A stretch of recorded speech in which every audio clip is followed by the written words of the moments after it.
TFA fam, what is going on? Hope you're all doing well. Thank you for checking out another show. Tonight, we're going to talk about some deeper plays at the running back position for week 12 that you should be considering.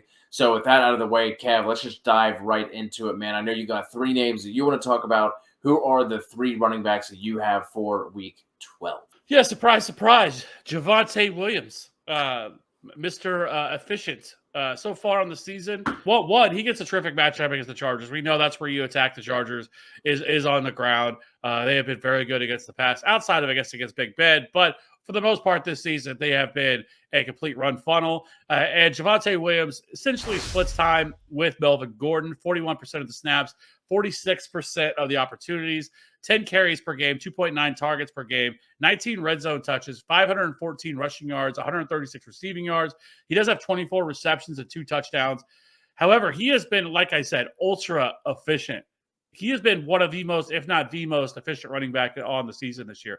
42 evaded tackles on very limited touches, which is 17th among all running backs. 3.44 yards created per touch. Third, he's also third in avoided tackles. He is first in avoided tackles per touch at 0.37, and second is a distant Nick Chubb at 0.29. He has just been incredibly efficient with every time he touches the ball. He's right there, really, and Michael Carter actually is not too far away from him. So that running back tandem was absolutely no joke in North Carolina. But Javonte Williams gets a great matchup, like I said. The Chargers are fourth in fantasy points per game to running backs, allowed the fourth most rushing yards, second most rushing touchdowns. They're also dead last in rush DVOA. They've also 29th in adjusted line yards per Football Outsiders, and 27th in power rank, and 28th at second level. So this is definitely a team that you can attack on the ground. This is exactly what the Broncos want to do here in this matchup. Javonte, especially if he can find the end zone, I think he can be a really solid RB. Really, I think he has RB2 upside every single week he steps on the field because how efficient he is. But I think, for the most part, he's probably like it's a really solid flex play. The next two guys are kind of under the radar guys that people are probably going to be adding in waivers this week. The first one I think is DJ Dallas going up against the Washington football team. He played 37% of the snaps last week, which was actually tied with Alex Collins. Alex Collins has been very inefficient this entire year in place of Chris Carson. Collins only has 2 games this year with double-digit fantasy points, and Dallas looked like the more explosive running back. He scored the only touchdown in that game on a 16-yard run. The Washington football team, they've been decent this year. They're 14th in adjusted line yards, but 32nd in power rank. I think you could see them switch to DJ Dallas, especially with Rashad Penny. Surprise, surprise, injuring himself with a hamstring injury.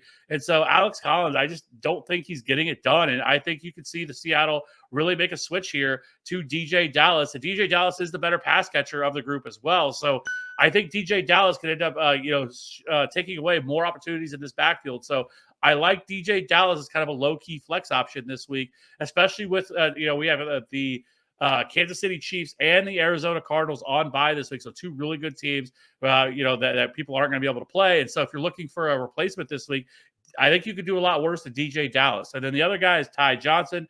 They are getting to Houston, Texas this week. 4-1 out for the homie, Michael Carter.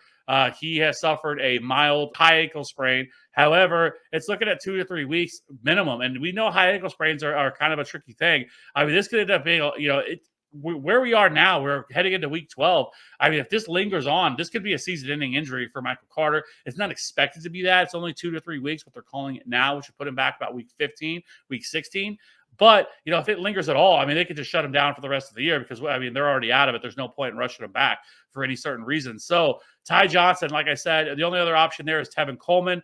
Ty Johnson, surprisingly, has actually been really efficient this year, and he's been mostly utilized as a pass catcher. 37 targets on the year, 263 receiving yards, 139 rushing yards, 3 touchdowns, but he's 9th in yards per route run, 2nd in yards per reception, and 3rd in yards per touch. And he's also top 5 in yards created per touch as well. So he's been really efficient. Just hasn't been utilized as much as a between the tackles runner.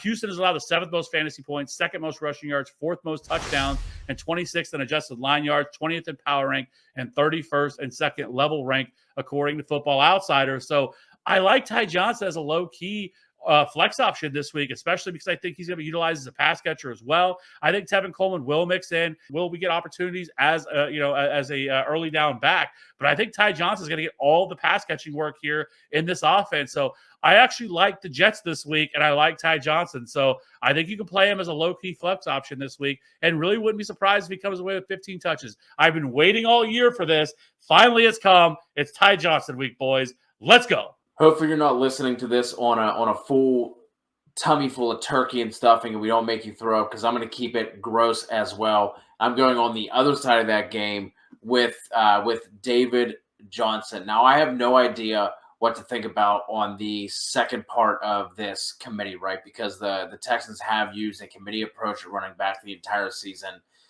Week 11, Rex Burkhead, yes, Rex Burkhead, saw 42% of the snaps and had 18 carries. And that just basically put Phillip Lindsay on a milk carton, had 2 snaps.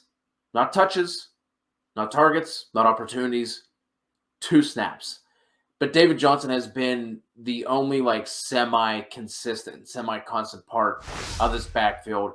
Gets that matchup against the Jets, who, whatever metric, stat, whatever you want to look at for the run game, the Jets are either at the very bottom or at best a bottom 10 team, depending on whatever you're looking at. So I don't think, Johnson has a massive ceiling here, but I think he could be a nice surprise in this matchup going up against a team that is as bad against the run as the Jets. So that is going to wrap things up here. Again, hope all of you have a great Thanksgiving. Thank you for checking out the content. Please leave us a rate and review on the pod. Hit us with a sub and a like on the YouTube side of things, and we'll talk to all of you soon.